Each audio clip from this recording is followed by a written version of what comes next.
ये constitution schedule caste and schedule tribes orders amendment bill लेके आते हैं अलग अलग राज्यों का, कभी कर्नाटक का लेके आते हैं, कभी जम्मू एंड कश्मीर का लाते हैं, आज आपने उड़ीसा का और आंध्र प्रदेश का लेकर आए हैं।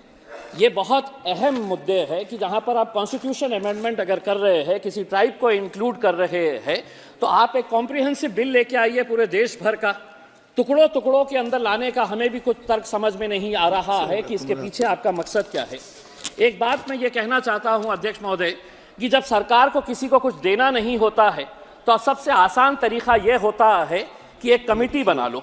और मैं किस मुद्दे के ऊपर ये बात कर रहा हूं, हमारी भारती पवार मैडम महाराष्ट्र से आती है, वो भी अच्छी तरह से जानती है कि 1955 से महाराष्ट्र का एक धनगर समाज ये गुहार लगा रहा है, सरकारें कितनी आई और चले गई, उनकी ये मांग है कि हमें शेड्यूल ट्राइब्स के अंदर इंक्लूड किया जाए करके। महाराष्ट्र के अंदर धनगर समाज को एनटी के अंदर इंक्लूड किया गया है और सेंट्रल लिस्ट के अंदर उन्हें ओबीसी का दर्जा दिया गया है। यह अजीब तरह का तर्क है। आप ये भी अच्छी तरह से जानते हैं कि धनगर और धनगढ़ एक ही है। धनगर समाज के सभी लोगों का कहना है कि दूसरे राज्यों के अंदर चूंकि वहां पर धनगढ़ लिखा हुआ है और महाराष्ट्र के अंदर इन्हें धनगर बोलकर बुलाया जाता है, तो महाराष्ट्र की सरकारों ने इन धनगरों के साथ कैसी नाइंसाफी की। कहते हैं कि नहीं, ये स्पेलिंग मिस्टेक है, आप धनगर नहीं है तो आपको एसटी के अंदर हम इंक्लूड नहीं कर सकते हैं। राणे साहब, आप भी अच्छी तरह से जानते हैं मराठाओं को रिजर्वेशन मिलना चाहिए, किसी ने भी उसका विरोध नहीं किया है। जरांगे पाटिल का हम सम्मान करते हैं कि एक सामान्य छोटे से गांव का एक आदमी ने पूरे महाराष्ट्र की सरकार की नाक में दम कर दिया कि मेरे समाज के साथ नाइंसाफी हो रही है, उसको इंसाफ मिलना चाहिए। दुर्भाग्यवश आप लोगों ने धनगर समाज का कोई नेता तैयार नहीं होने दिया, सिर्फ अपने राजनीतिक स्वार्थ की खातिर।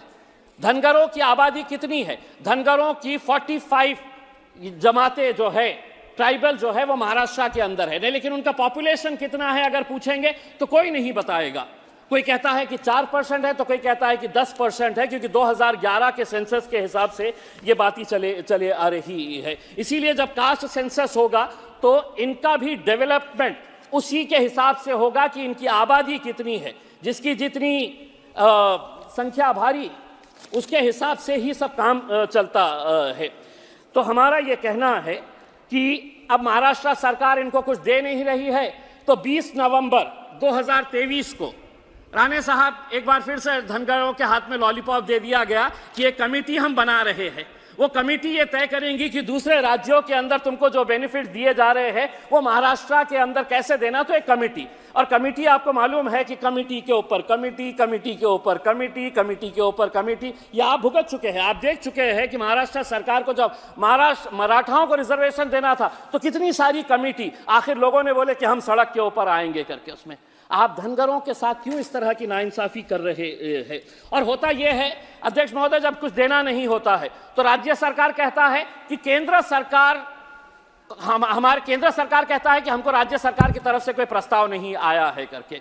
जबकि पृथ्वीराज चौहान, जब कांग्रेस के नेता और कांग्रेस के लीडर जब मांग ये करते हैं कि इनको देना चाहिए, तो उस वक्त उन्होंने झूठ कहा था कि हमने ऑलरेडी केंद्र सरकार को भेज दिए हैं, धनगरों को रिजर्वेशन मिलना चाहिए। सरासर पृथ्वीराज चौहान साहब जो उस वक्त के मुख्यमंत्री थे, उन्होंने झूठ बोला था, कोई प्रस्ताव नहीं भेजा गया था।